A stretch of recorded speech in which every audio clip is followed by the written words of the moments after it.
네, 하늘의 말씀 골로새서 2장 2절의 말씀을 함께 보겠습니다. 골로새서 2장 2절입니다. 이는 저희로 마음의 위안을 받고 사랑 안에서 연합하여 원만한 이해의 모든 부요에 이르러 하나님의 비밀인 그리스도를 깨닫게 하려 함이라. 저는 오늘 신앙의 첫 단추라고 하는 제목으로 생애의 빛 1장부터 6장까지의 내용을 좀 갈무리하려고 합니다. 엘렌 와이트 기록한 영감의 책 생애의 빛이라고 하는 책이 있죠. 이 원 제목은 Steps to Christ입니다.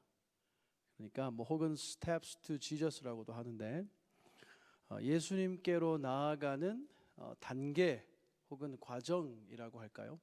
그것을 원제로 하고 있습니다. 그래서 생애의 빛 이전에는 이거 컴프 좀 빼주세요. 볼륨 좀.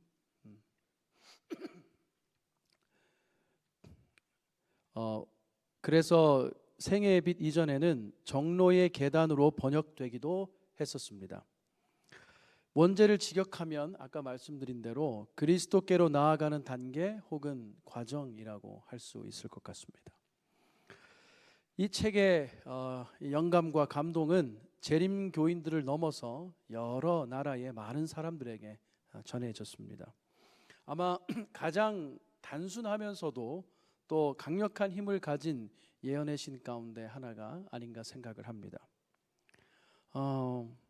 사실 생애의 빛은요, 그 목차에서 보듯이 하나님의 사랑으로 시작해서 신앙의 기쁨, 하나님의 사랑으로서 얻어지는 기쁨으로 끝나는 책입니다. 오늘 여러분 기쁘십니까? 우리 각 가정에서 함께 예배 드리시는 기도회에 참석하신 성도 여러분 마음에 기쁨이 있으십니까? 네, 마음의 기쁨과 사랑이 있으세요? 예, 감사합니다. 예, 방송으로 하는 아멘을 우리 여기서도 들리는 것 같습니다. 고맙습니다. 이 책은 사실 사람이 하나님의 사랑을 향해서 점점 나아가는 단계를 가르쳐주는 책입니다.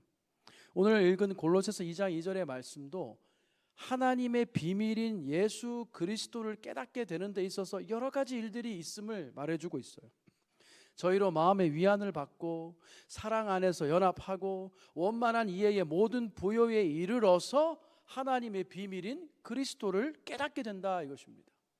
그러니까 여러분 신앙을 하면서 예수 그리스도를 믿는 그리스도인 신앙인으로서 살아간다고 할 때 그리스도를 진짜 깨닫고 그 비밀과 같은 복음의 행복을 알아간다는 것에는 단계와 과정이 있다는 것입니다. 그런데 흥미로운 것은 생애의 빛이 믿음과 받으심, 믿음과 구원이겠죠. 그것을 첫 번째 목차로 놓고 있지 않다는 것입니다. 예수님께로 나아가는 비밀을 설명하고 있는 그 단계들을, 그 과정을 설명하고 있는 생애의 빛은 구원과 받으심, 믿음과 받으심이라고 하는 주제를 그 첫 번째 단계로 놓고 있지 않습니다. 생애의 빛은 모든 인류, 모든 민족을 향한 하나님의 무한하신 사랑을 그 첫 번째 단계로 놓고 있는 것이죠. 그러니까 다시 말해 우리가 예수님의 사랑을 깨달아가는 그 과정, 그 일의 시작점이 우리에게 있지 않다는 것입니다. 이것은 중요한 논리이고 중요한 차이라고 생각을 해요. 그리고 이 논리는 논리적임과 동시에 매우 감동적인 논리입니다. 이 세상을 사랑하시는 하나님의 사랑이 예수 그리스도를 이 땅에 오셔서 십자가에 달려 돌아가시게 했고 그것이 다시 죄로 인해 흩어진 죽을 수밖에 없게 된 모든 인류를 다시 하나님의 사랑 곁으로 끌어온다는 사실을 말하고 있는 첫 번째 목차인 것이죠. 그리고 이러한 단계에 있어서 가장 중요한 일 하나는 무엇인가 하면 바로 우리 자신이 사람이 내가 죄인이라는 사실을 깨닫는 것에 있습니다. 생애의 빛을 다 읽고 나서 우리가 그 책을 딱 덮고 하나님께 드리는 한마디의 문장이 있다면 하나님의 그 사랑 앞에서 우리가 고백하는 한마디가 있다면, 주님, 저는 죄인입니다 라는 고백일 것입니다. 사실 그러나 많은 그리스도인들이 좋아하는 것은 그와 좀 반대인 것 같습니다. 자신이 죄 없게 되는 것을 좋아하는 것 같아요. 여러분도 아마 그러시고 당연할 겁니다. 죄로부터 깨끗하여지고 죄 없이 함을 받는 것, 그 유쾌함을 우리는 좋아합니다. 나의 상처를 치유받고 나의 약점을 변호하고 방어하는 것을 좋아해요. 그것이 죄인의 본성이기 때문입니다. 그래서 예수님도 하나님의 사랑도 심지어 자신을 채우기 위한 수단과 방법으로 사용하려고 하는 것이죠. 목회자들도 교회 지도자들도 예외는 아닙니다. 모든 신앙인이 그런 죄의 유전을 타고났다는 것이죠. 그래서 우리의 신앙이 힘들고 오늘 우리의 삶에 그리스도인으로서 뭔가 변화와 발전과 뜨거움이 없다면 그 이유는 바로 이 첫 단계로 진입하는 것이 그만큼 어렵다는 것을 우리에게 보여주고 있어요. 자신의 죄를 자복하는 것, 그것은 성령의 인도하심이 없이는 결단코 할 수 없는 일이기 때문입니다. 우리가 성령을 날마다 간구해야 하는 이유도 바로 첫째 여기에 있는 것이에요. 죄에 대한 지적에 반응하고 죄를 드러내고 고백하는 일은 죄인 자신의 힘으로 할 수 없다는 것입니다. 여기 생애예비 34페이지에 이렇게 기록합니다. 아담과 하와가 불순종하기 전에 그들은 하나님과 즐겨 이야기를 나누었다. 그들은 하나님과 함께 있을 때 행복했다. 그 안에는 지혜와 지식의 모든 보화가 감추어져 있었다. 그러나 죄를 범하게 되자 아담과 하와는 거룩함에서 행복을 찾지 못했고 오히려 하나님으로부터 숨으려고 했다. 오늘날 죄인들도 마찬가지다. 하나님께서 좋아하시는 것을 좋아하지 않기 때문에 그들은 하나님과 함께 있는 시간이나 기도로 하나님과 대화하기를 즐거워하지 않는다. 하나님께서 죄인들을 하늘나라에 들어오도록 하신다고 해도 그들은 거기서 뭐 하지 않을 것이다? 그들은 거기서 뭐 하지 않다고요? 어디에서요? 하늘나라에서. 심지어 하늘나라라 할지라도 그들은 거기서 행복하지 않을 것이다.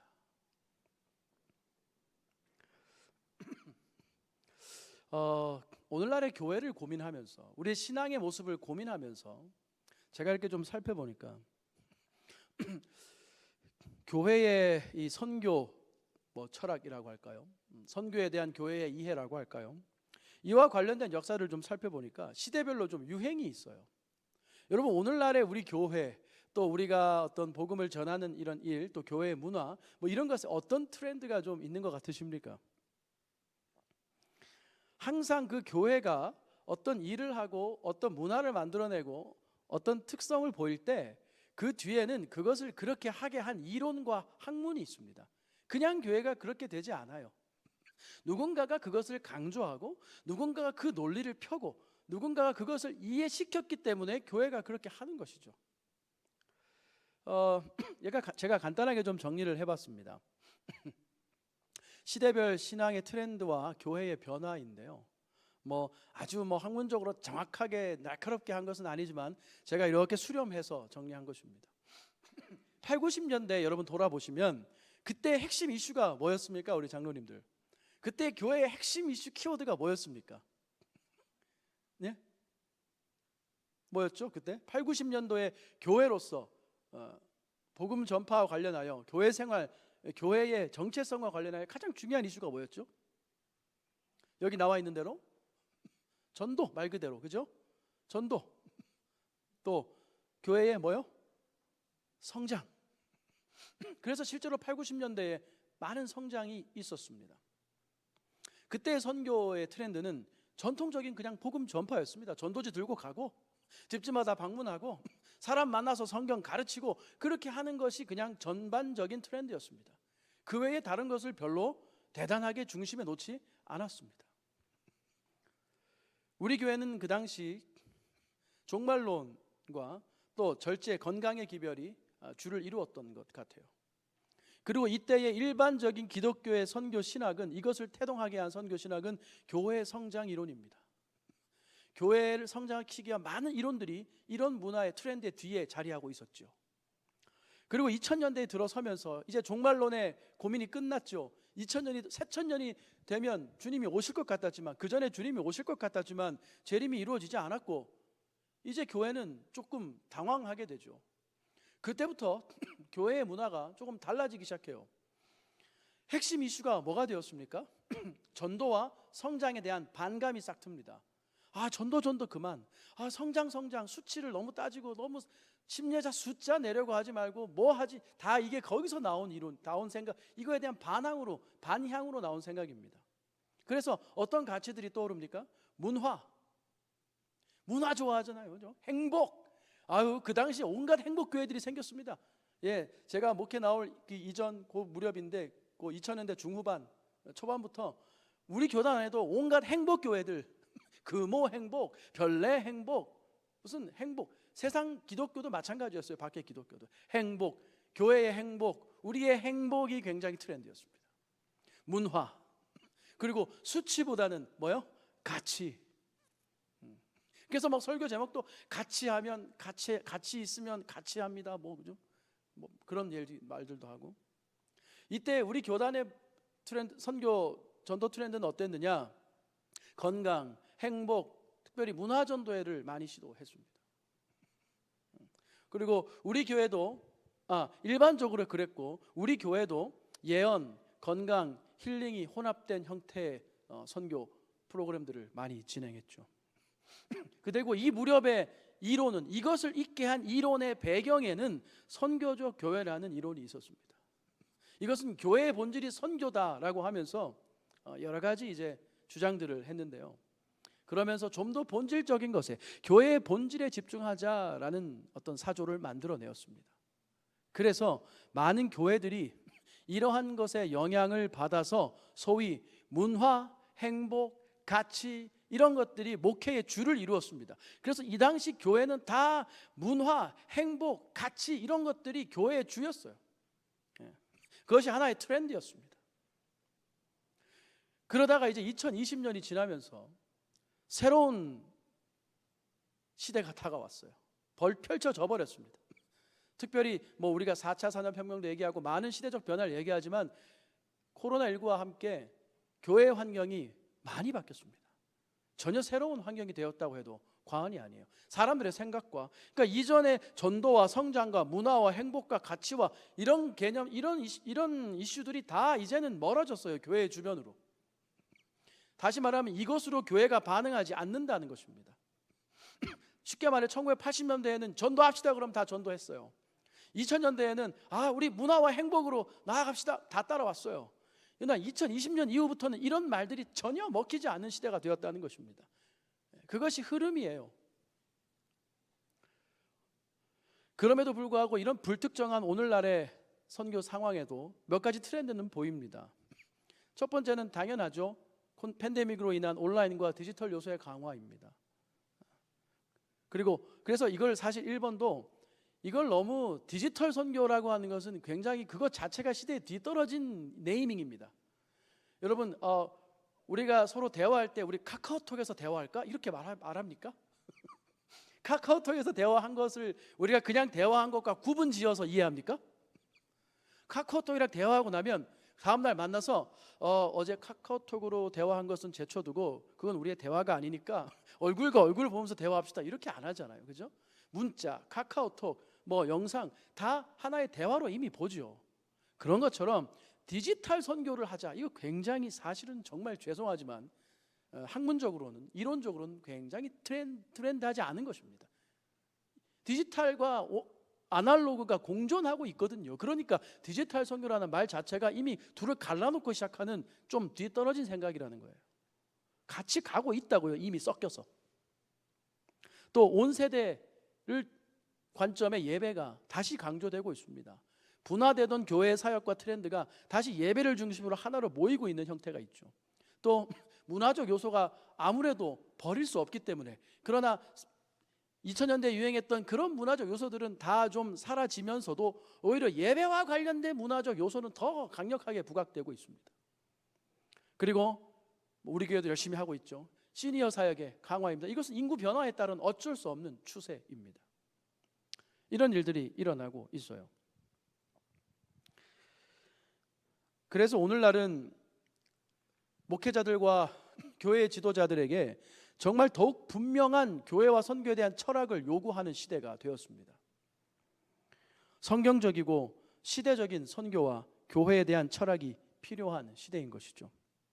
그렇지 않으면 교회는 이 거친 세속화와 변화의 파도 앞에 난파될 가능성이 매우 높습니다. 물론 하나님께서 끝까지 교회를 지키실 것입니다. 분명합니다. 그러나 그럼에도 불구하고 우리의 과오와 실수와 부족으로 인해서 그 뜻에 손해를 끼친 일이 있을 수 있다는 것이죠.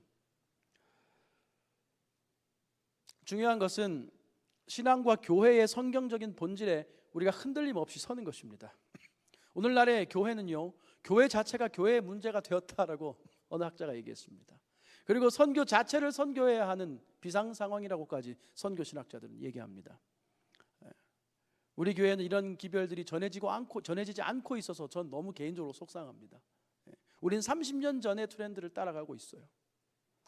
사실 개인의 신앙도 제가 이 말씀을 드리는 이유는 무슨 학문적인 얘기를 하려는 것이 아니라 사실 개인의 신앙도 이런 트렌드와 궤를 같이 하는 부분이 있기 때문입니다. 시대와 흐름에 따라서 전체적으로 교회가 강조했던 부분이 개인의 삶에도 자연스럽게 인식되고 그것이 강화되기 때문이에요. 여러분이 무엇을 좋아하십니까? 전도와 전통적인 복음 전파를 좋아하시면 8, 90년대의 트렌드입니다. 그리고 문화와 행복과 가치를 좋아하십니까? 그것은 2000년대 초중반의 트렌드입니다. 오늘날은 그 두 개가 합쳐지고 있고 또 다른 새로운 방향으로 나아갈 필요를 요청하고 있는 시대입니다.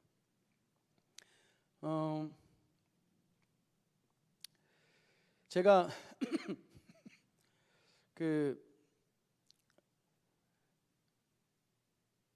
이 창조주 하나님의 사랑을 이해하고 모든 인류를 하나 하나님의 사랑이 우리의 믿음의 출발점이다라고 하는 이 사실이 우리에게 주는 중요한 사실이 하나 있는데 그것은 그 사실이 바로 우리의 삶을 움직이게 하는 동력이 되어야 되고 그것이 삶에서 나타나야 된다는 거예요. 그러니까 우리가 그리스도인으로 살아가는데 하나님의 사랑이 출발점이라는 건 너무나도 당연한 이야기지만 중요한 것은 그것이 우리 삶에서도 실제로 첫 걸음이 되어야 한다는 것이죠. 즉 하나님의 사랑을 도구로 삼지 말아야 한다는 것입니다. 하나님의 사랑을 도구로 삼는 신앙인들이 많이 있는 것 같습니다. 저 자신도 때때로 그런 모습을 봅니다. 여러분, 하나님의 사랑을 도구로 삼는 신앙인의 특징이 있는데 그것은 기복이 심합니다. 하나님의 사랑을 자신의 삶의 도구로, 자신의 도구로 삼는 사람들의 특징은 기복이 심해요. 이랬다 저랬다 하고 감정 기복이 심하고 기준점이 왔다 갔다 합니다. 저도 이런 부분이 있는데 이것이 원래 제 성격 때문인 줄 알았어요. 근데 가만히 보니까 이 본질적인 이유는 신앙에 대한 잘못된 생각 때문이에요. 그러니까 나의 신앙이 나를 채워야 하는 어떤 일로 생각하는 것이에요. 나를 보듬어주고 나를 채우고 뭔가 나의 필요를 공급하는 것이 이 신앙이다라는 생각이 깔려 있다는 것입니다. 이러한 신앙은요, 자기 중심적인 신앙이고 그것을 넘어서 문제는 자기 제왕적인 신앙을 만듭니다. 말이 무섭죠? 오늘날 많은 그리스도인들이 신앙을 하면서도 자기 제왕적인 신앙을 합니다. 제가 처음 교회를 담임했을 때 10년 전인데요, 제가 첫 담임을 했을 때 제가 지회의 찬양 사역을 마치고 딱 그 교회에 부임했는데 가장 큰 유혹이 뭐였는지 아십니까? 그것은 제가 잘하는 주특기를 살려서 이 교회를 싹 바꿔보고 싶은 마음이었어요. 경배와 찬양이 흥황하는 찬양 사역 중심의 교회로 세상을 한번 흔들어 보고 싶었죠. 그러면 교회도 부흥하고 저도 인정받고 제 역량도 살리고 뭐 다 좋을 것처럼 생각이 됐습니다. 할 수 있다고 생각했어요. 그러나 그 즉시 그때마다 성령의 세미한 음성이, 큰 음성도 아니에요, 세미한 음성이 그것을 거부하도록 제 마음을 이끌었습니다. 안 된다. 마치 이렇게 말씀하시는 것 같았어요. 너의 모든 특기와 장기를 멈춰라. 너의 모든 재능을 멈춰라. 예배를 중심에 놓고 그저 너는 말씀을 먹이고 어떻게 하면 나의 성도들이, 나의 양들이 복을 받아 기쁘고 인정받을 수 있는지를 고민하고 그것을 위해 사투하는 것이 내가 너에게 명령한 첫 번째 과업이다 라고 말씀하시는 것 같았어요. 목회자로서 저는 그렇습니다. 여러분 개인의 신앙인으로서 어떠십니까? 또 교회의 직분자들로서, 그리스도인으로서 여러분은 어떻습니까? 그러니까 교회에 대하여 고객으로 살아가지 말라는 것입니다. 교회는 우리가 무엇을 요청하고 무엇을 해달라고 요구하는 대상이 아닙니다. 뭔가 득을 보려고 나오는 것도 아니에요. 거저 받았으니, 하나님께 모든 것을 거저 받았으니 즐겁게 손해보려고 나오는 것이죠. 재정만을 말하는 것이 아닙니다. 감정도 포함됩니다. 여러분, 감정에 손해보는 것을 기쁨으로 여기십시오. 교회 와서 내가 이렇게 감정 소모하고, 교회 와서 내가 내 돈 쓰고, 교회 와서 내가 왜 이래야 되느냐, 그래야 되는 거예요. 그게 신앙인의 길이라는 것입니다. 그것이 신앙의 첫 단추라는 거예요. 그것이 그리스도 하나님의 비밀, 예수님을 알아가는 첫 단계라는 것입니다. 우리는 예수님이 자신의 모든 피를 바쳐서 이 교회를 취하신 분이라는 사실을 잊으면 안 되는 것입니다. 예수님은 교회를 위해, 세상을 위해, 우리 모두를 위해 그의 모든 감정도 소모하신 분이에요. 여러분이 감정이 소모될 때 기도하십시오. 주여, 주님의 감정 소모를 티끌만큼이라도 이해하게 해달라고. 주님이 쏟으신 그 감정과 그 심정의 소모를 저로 하여금 티끌만큼이라도 이해하게 해주십시오. 그리하면 그것이 제게 축복이 되겠나이다 라는 기도가 참된 신자의 기도라는 것입니다. 그러므로 여러분, 마치 부모가 자식에게 모든 것을 주고도 더 주지 못해서 미안한 것처럼 우리는 교회를 그렇게 사랑해야 하는 것입니다. 그러므로 어린이, 학생, 청년, 젊은 자녀 여러분, 교회를 도구로 삼지 마십시오. 여러분의 인생의 즐거움과 풍요를 위한 수단으로 삼지 마십시오. 그렇게 되면 여러분은 언젠가 교회를 떠날 수밖에 없습니다. 교회가 여러분을 아프게 하고 무언가 채워주지 못한다고 느낄 때 여러분은 즉시 교회를 떠나게 될 것입니다. 사단은 젊은이들에게 상처라는 아주 좋은 구실로 여러분을 유혹하는 것 같아요. 많이 아팠지? 속상했지? 자존심 상했지? 그 사람 정말 나빴다, 그치? 이런 속삭임으로 교회를 미워하게 만드는 것입니다. 그러나 이런 속삭임의 가장 큰 함정은 바로 우리의 시야를 자기 자신이라는 테두리 안에 갇히게 만드는 겁니다. 그래서 이러한 생각은 곧 자기 중심적인 신앙, 자기 제왕적인, 더 나아가 자기 제왕적 신앙의 재료로 사용되는 것입니다. 우리 어린이, 학생, 청년, 젊은 자녀 여러분, 교회를 도구로 이해하지 마시기 바랍니다. 또 장년 여러분, 교회에 모든 것을 쏟아 부어 주십시오. 특별히 어머니, 아버지들이요, 여러분의 자녀에게 하듯 교회에 애정을 쏟고 헌신하십시오. 재정은 물론이고 여러분의 시간과 재능과 감정까지 교회를 위해 사용하는 것을 기쁨으로 여기시기 바랍니다. 자녀가 힘들게 한다고 자녀를 위한 헌신을 멈춰버리는 그런 부모는 없지 않습니까? 교회는 힐링센터도 아니고 동호회도 아닙니다. 교회는 그리스도의 피로 사신 바 된 하나님의 사랑을 따라 살아가는 극기의 공동체인 줄 믿습니다. 그것을 목숨 다해 전하고 증거하는 선교의 공동체인 줄 믿습니다. 우리의 정체성이 거기에 있다는 것입니다.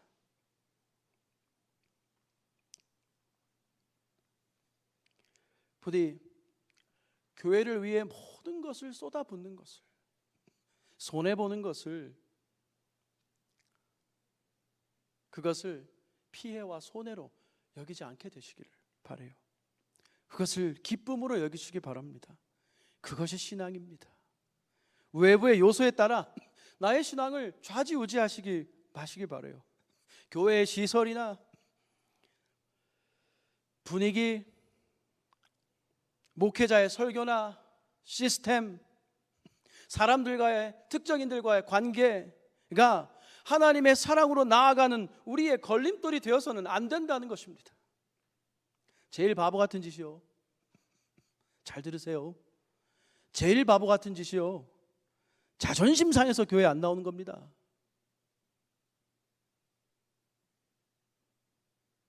마음이 안 맞아서 교회 안 나오는 거예요. 그러면 예수님은 어떻게 이 땅에 오셨습니까? 그러면 예수님은 어떻게 그 골고다 언덕을 오르셨습니까? 마음이 맞는 사람이 하나도 없었는데요. 예수님의 자존심은 짓밟힐 대로 밟혔는데요. 예수님은 어떻게 골고다까지 오르셨을까요?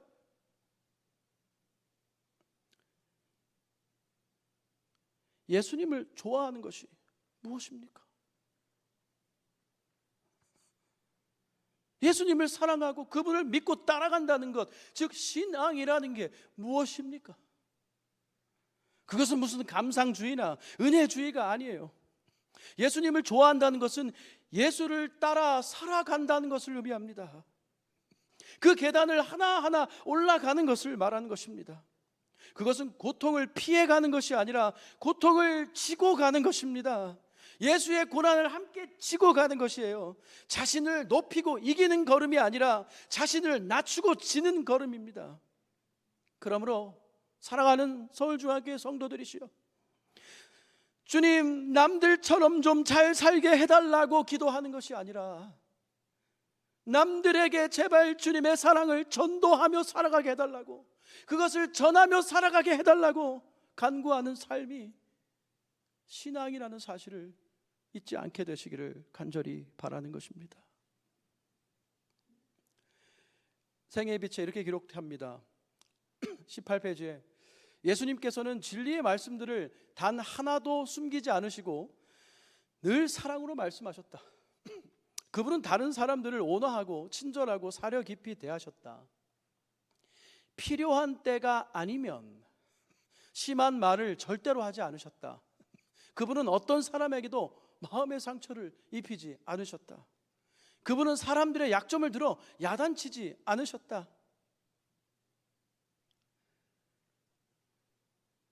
그분은 진리를 말씀하시되 항상 사랑으로 하셨다. 여러분, 우리는 왜 신앙인이 되려고 하는 것입니까? 왜 남은 무리로 살아갑니까?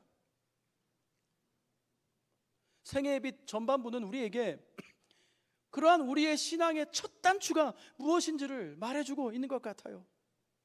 여러분, 그 신앙의 첫 단추는 회개입니다. 사랑으로 역사하는 성령의 강건하심이 회개를 낳습니다.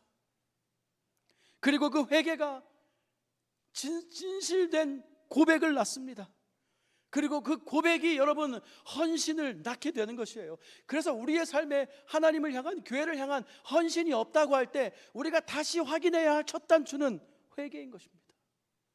내 삶에 회개가 없구나, 내 삶에 내 죄악에 대한 자각과 처절한 슬픔이 없구나.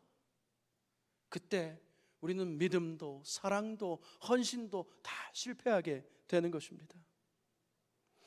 여기 그래서 생애비 64쪽은 이렇게 말합니다.